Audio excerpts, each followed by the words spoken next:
السلام عليكم ورحمة الله وبركاته. تعالوا النهاردة نعمل ايس كريم فراولة سهل وسريع واقتصادي جدا. يلا حطوا لايك للفيديو وتعالوا نعمله. هتحضروه بالظبط في 3 دقايق.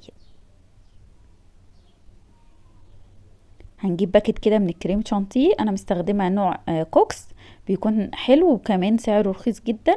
هحط عليه كوباية من الحليب 190 ملي، يكون حليب مسلك كده فيه قطع سلك، او لو عاوزين تستبدلوه بميه مثلجه مفيش مشكله. هضربهم كده في الكبه او في الخلاط المتوفر عندك لحد كده اما القوام بتاعها يبقى كريمي كده وتتماسك معايا شويه. طبعا بتكون خفيفه شويه عن قوام الكريم شانتيه. بعد كده حطيت عليها ربع كيلو من الفراوله المثلجه، وحطيت معلقه كبيره من العسل الجلوكوز او العسل الابيض المتوفر عندكم، ولو مش متوفر تقدروا تستغنوا عنه، بس هو بيدي تجريشة حلوة كده للايس كريم اللي احنا بنحبها.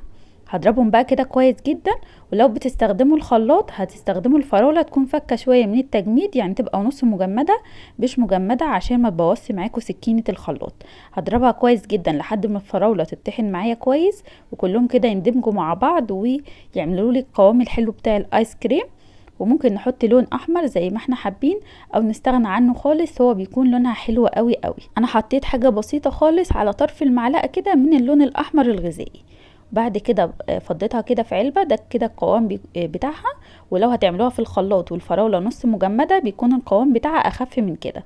بنفضيها كده في علبة بلاستيك وبنغطيها كده بالغطا بتاعها، وهنحطها في الفريزر حوالي 6 ساعات، ده اقل حاجة، او اكتر، او ممكن تبات لي تاني يوم بتكون احلى واحلى. بخبط كده العلبة عشان الوش بتاعها كده يتساوى ما يكونش فيها فراغات من جوه، وهغطيها وهدخلها على طول على التجميد.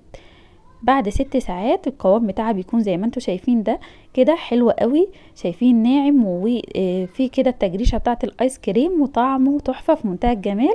اعملوا لايك للفيديو، جربوه ان شاء الله يعجبكم، ومع الف سلامة.